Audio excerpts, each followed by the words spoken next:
अस्सलाम वालेकुम dear friends. इस क्लास के अंदर create a new image and how to customize a new image ये डिस्कस करेंगे। ठीक है, अपने सॉफ्टवेयर की जाने आ रहे हैं हम। क्लोज कर देता हूं मैं, नो क्लोज, नो।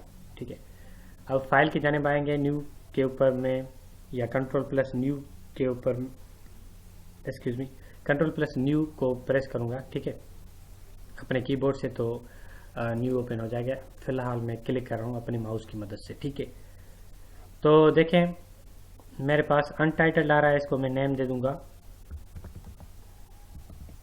बाय, इसका नेम दे रहा हूं मैं blank image, white blank white image, क्योंकि वाइट इमेज में बनाना चाह रहा हूँ। ठीक है, और बाय डिफ़ॉल्ट जो इसकी साइज़ होगी वो हम रख देंगे, ओके के बटन पर क्लिक कर देंगे। बाय डिफ़ॉल्ट जो इसकी विड्थ एंड हाइट की साइज़ होती है वो इमेज हमारे पास आ जाएगा। ठीक है, और फिर से मैं न्यू पर जाकर क्लिक कर दूंगा और इसका नाम रख दूंगा न्यू ट्रांसपेरेंट इमेज। ठीक है, और इसकी साइज में कस्टम रखूंगा और मैं आपको डिफाइन करता जा रहा हूँ। यूएस पेपर का मतलब है, अगर आप यूएस पेपर की साइज का इमेज बनाना चाह रहे हो या इंटरनेशनल पेपर की साइज का फोटो बनाना चाह रहे हो या डायरेक्ट फोटो बनाना चाह रहे हो या वेब का फोटो बनाना चाह रहे हो, मोबाइल डिवाइसेस के लिए फोटो बनाना चाह रहे हो, फिल्म एंड वीडियोज के लिए फोटो बनाना चाह रहे हो।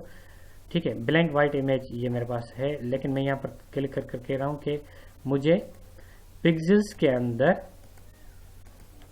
इमेज बनाना है। तो वो इमेज कितना मैं बनाना चाह रहा हूँ, 800 विड्थ होगी उसकी। ठीक है, और 600 हाइट होगी। और इस हाइट को मैं देखें, मेरे पास हाथ आ रहा है और इस हाथ की मदद से अगर मैं लेफ्ट साइड की तरफ ड्रैग एंड ड्रॉप करता जाऊंगा तो मेरी साइज हाइट इंक्रीज होती जाएगी। अगर मैं राइट हैंड साइड को मूव करता जाऊंगा तो मेरी इमेज की हाइट डिक्रीज होती जाएगी। ठीक है, तो इस तरह से अगर मैं डायरेक्ट 600 टाइप करूँ अपने कीबोर्ड से तो वो भी टाइप कर सकता हूँ। देखें, रेजोल्यूशन बढ़ाना चाहूँ तो रेजोल्यूशन भी बढ़ा सकता हूँ इस तरह से, लेकिन by default 72 I highly recommended you. With height का तो मतलब आपको पता हो गया, चौड़ाई कहते हैं और लंबाई कहते हैं हाइट को। ठीक है, और रेजोल्यूशन कहते हैं पिक्सेल्स पर इंच, एक इंच के अंदर कितने पिक्सेल्स स्टोर हों। और पिक्सल किसे कहते हैं, पिक्सल कहते हैं एक डार्ट को जिसके अंदर 3 कलर का मोड फिल्ड होता है। एक डार्ट के अंदर 3 कलर फिल्ड होते हैं जिसे हम कहते हैं रेड ग्रीन ब्लू। ठीक है, पिक्सेल्स किसे कहते हैं, एक पिक्सेल्स एक डार्ट होता है जिसके अंदर RGB रेड ग्रीन ब्लू ये कलर फिल्ड होते हैं, और वो सारे पिक्सेल्स 1 इंच के अंदर आए उसे हम क्या कहते हैं, रेजोल्यूशन। ठीक है,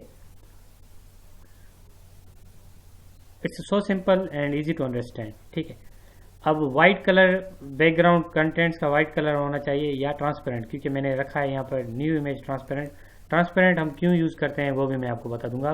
मैंने ट्रांसपेरेंट सेलेक्ट कर दिया और ओके के बटन पर क्लिक कर दिया। और अगर आप पेनाफ्लेक्स बनाना चाहो, पेनाफ्लेक्स, तो उसकी रेजोल्यूशन कितनी रखोगे, 600। ठीक है, ओके के बटन पर क्लिक कर देता हूँ मैं, ओके 72, ओके। ये ट्रांसपेरेंट मेरा इमेज आ गया, ये ब्लैंक, ये ट्रांसपेरेंट। ठीक है, अब ट्रांसपेरेंट इमेज का क्या मतलब होता है और हम क्यों यूज़ करते हैं ये मैं आपको सब कुछ बता देता हूँ अभी के अभी। देखें, अगर मैं इसके ऊपर एक इमेज इंपोर्ट करूँ जैसा कि प्रीवियस क्लास में हमने सीखा हुआ है, तो देखना बैकग्राउंड वाइट और ट्रांसपेरेंट में क्या फ़र्क आ रहा है ये मैं आपको बता देता हूँ। प्लेस करूँगा कोई भी एक model just like this, place here,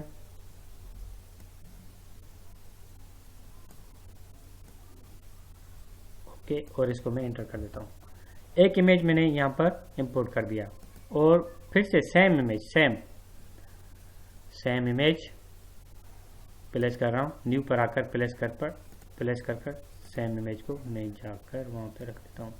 इसकी कोनों से लेकर नीचे की जानिब ड्रैग कर और क्लिक कर होल्ड कर बीच पर जाकर रखूंगा और ओके के बटन पर क्लिक करूंगा। ठीक है, तो ये 2 इमेजेस हैं मेरे पास, एक का बैकग्राउंड वाइट है और दूसरे इमेज का बैकग्राउंड ट्रांसपेरेंट है। तो इन दोनों इमेज को मैं सेव करता हूँ।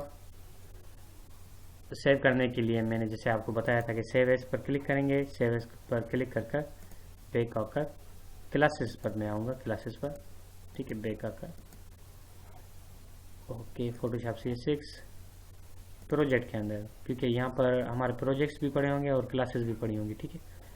तो एक इमेज में सेव करूँगा, क्योंकि ये हमारी 4th क्लास हो रही है ना, इसलिए मैं 4th की क्लास के हिसाब से मैं इमेज रखूँगा। ट्रांसपेरेंट वाले इमेज का मैं रखूँगा नेम ट्रांसपेरेंट, लेकिन क्लास के नाम से।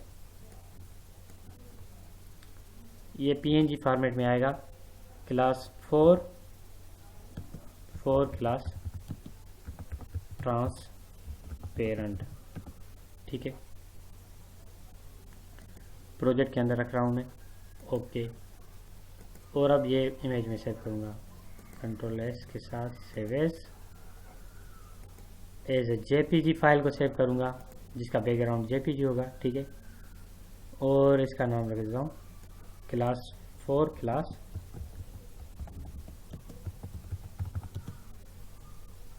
वाइट।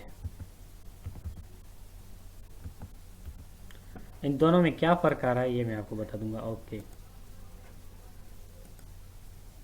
अपनी क्लास की जानिब आते हैं और यहाँ पर आकर प्रोजेक्ट के अंदर देखिए मेरे पास 2 इमेज आ रहे हैं।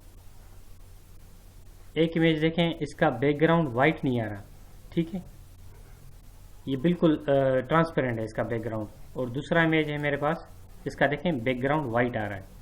ट्रांसपेरेंट का ये मतलब होता है कि बैकग्राउंड उसका काउंट नहीं होगा, बैकग्राउंड उसका ट्रांसपेरेंट होगा। देखें यहाँ पर कुछ भी बैकग्राउंड नहीं आ रहा है, लेकिन यहाँ पर बैकग्राउंड वाइट आ रहा है।